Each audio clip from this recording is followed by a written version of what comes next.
Assalamualaikum warahmatullahi wabarakatuh. Perkenalkan, nama saya Siti Khadijah, mahasiswi Universitas Bhayangkara, Fakultas Hukum.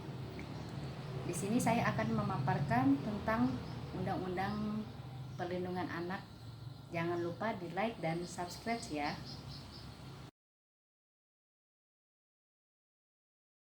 Pada pembahasan Undang-Undang Perlindungan Anak saat ini, saya akan membahas tentang hukum perlindungan anak di Indonesia.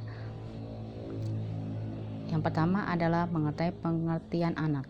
Anak adalah suatu potensi tumbuh kembang suatu bangsa di masa depan yang memiliki sifat dan ciri khusus. Kekhususan ini terletak pada sikap anak, perilakunya di dalam memahami dunia yang mesti dihadapinya. Oleh karenanya, anak patut diberi perlindungan secara khusus oleh negara dengan undang-undang. Perkembangan zaman dan kebutuhan akan perlindungan anak yang semakin besar mendesak kita untuk memikirkan secara lebih akan hak-hak anak karena di bahu mereka lah masa depan dunia tersandung. Yang selanjutnya yaitu tentang isi Undang-Undang Peradilan Anak Nomor 3 Tahun 97. Batas usia anak yang diatur dalam peradilan anak adalah usia 8 tahun hingga 18 tahun. Pelaku tindak pidana anak di bawah usia 8 tahun diatur dalam Undang-Undang Peradilan Anak. Akan diproses penyidikannya namun dapat diserahkan kembali kepada orang tuanya atau bila tidak dapat dibina lagi diserahkan kepada Departemen Sosial. Aparat hukum yang menjalankan proses peradilan anak adalah aparat hukum yang mengerti masalah anak, terdiri dari penyidik anak, penuntut hukum anak, hakim banding anak, dan hakim kasasi anak. Orang tua atau wali atau orang tua asuh dan petugas kemasyarakatan yang berwenang dapat mendampingi anak selama proses pemeriksaan anak di persidangan. Petugas pada Balai Pemasyarakatan atau BAPAS adalah petugas kemasyarakatan yang berwenang untuk memberikan hasil penelitian atas segi ekonomi, kehidupan sosial, kemasyarakatan, dan motivasi anak yang melakukan perbuatan pidana. Penjatuhan pidana penjara pada anak dalam perkara anak adalah separuh dari ancaman maksimal orang dewasa. Masa penahanan anak lebih singkat dari masa penahanan orang dewasa. Sidang anak ialah sidang tertutup untuk umum, sedangkan putusannya terbuka untuk umum.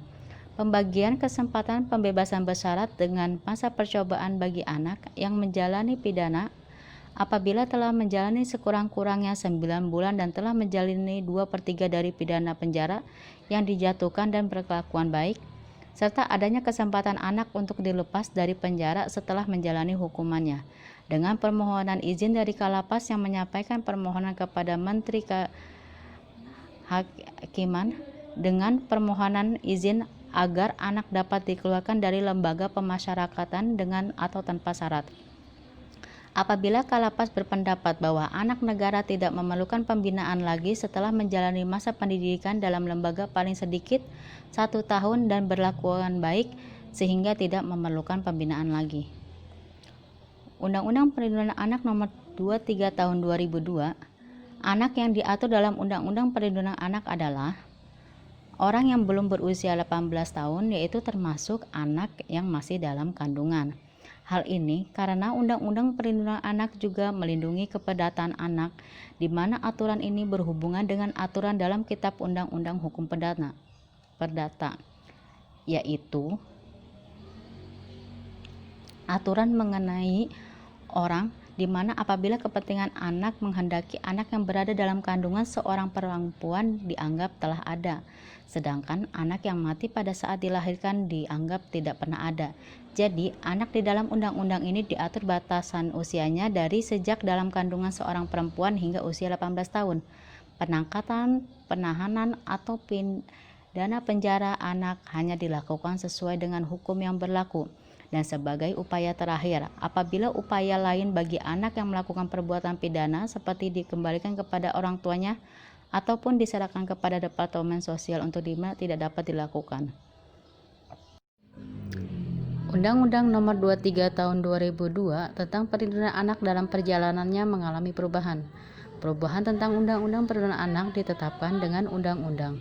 Undang-undang tersebut adalah Undang-Undang Nomor 235 Tahun 2014 tentang perubahan atas Undang-Undang Nomor 23 Tahun 2002 tentang Perlindungan Anak. Aturan perdata bagi anak. Hal-hal kepedataan anak lain yang diatur antara lain adalah hak dan kewajiban anak, orang tua, pemerintah, dan masyarakat terhadap anak. Pemberian identitas anak dengan pencatatan kelahirannya, pencabutan kekuasaan terhadap orang tua atau kuasa asuh yang lalai, pengasuhan dan pengangkatan anak serta perwalian, perlindungan anak dalam beragama, kesehatan, pendidikan, dan sosial anak.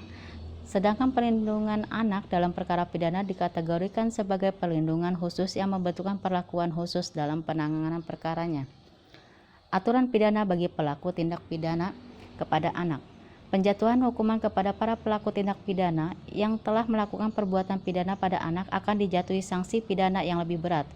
Undang-Undang Perlindungan Anak mengatur ketentuan pidana bagi pelaku tindak pidana pada anak dalam perkara diskriminasi dan penelantaran anak, sengaja membiarkan anak dalam situasi darurat, sengaja membiarkan anak terlibat dalam masalah hukum, tereksploitasi seksual dan atau ekonomi, diperdagangkan, menjadi korban narkotik, alkohol, psikotropika, dan zat adiktif lainnya.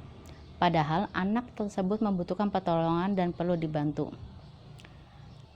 Dalam hal seorang anak menjadi korban kekerasan dalam rumah tangga, ia berhak melapor kepada polisi. Apabila si anak tidak dapat melapor, orang lain dalam rumah tangga si anak, bahkan orang lain yang mendengar, melihat, atau mengetahui terjadinya kekerasan dalam rumah tangga, wajib melindungi si anak. Perlindungan undang-undang kekerasan dalam rumah tangga yang diberikan kepada anak yang menjadi korban kekerasan dalam rumah tangga, yaitu 1. Perlindungan dari keluarga, kepolisian, pengadilan, advokat, perlindungan yang didapatkan berdasar penetapan pengadilan. Yang kedua, pelayanan kesehatan sesuai kebutuhan korban secara medis. 3. Penanganan secara khusus berkaitan dengan kerahasiaan korban. Keempat, didampingi oleh pekerja sosial dan bantuan hukum pada setiap tingkat pemeriksaan. Yang kelima, yaitu pelayanan pembimbingan rohani. Ketentuan pidana. Bagi orang di dalam rumah tangga si anak yang melakukan penganiayaan terhadap anak secara fisik akan dipidana paling lama 5 tahun atau denda paling banyak 15 juta. Ketentuan pidana ini lebih berat daripada ketentuan mengenai penganiayaan terhadap anak pada Undang-Undang Perlindungan Anak. Bahkan ketika Undang-Undang Perlindungan Anak memperberat sepertiga dari ketentuan pidana pada undang-undang tersebut apabila penganiayaan itu dilakukan oleh orang tua si anak. Ketentuan pidana pada Undang-Undang Penghapusan KDRT masih lebih tinggi. Bagi orang tua dalam rumah tangga si anak yang melakukan penganiayaan terhadap anak secara psikis mengakibatkan ketakutan, hilangnya rasa percaya diri, hilangnya kemampuan untuk bertindak, rasa tidak berdaya, dan atau penderitaan psikis berat dipidana paling lama 3 tahun atau denda paling banyak 9 juta. Ketentuan mengenai penganiayaan psikis ini tidak diatur pada Undang-Undang Perlindungan Anak.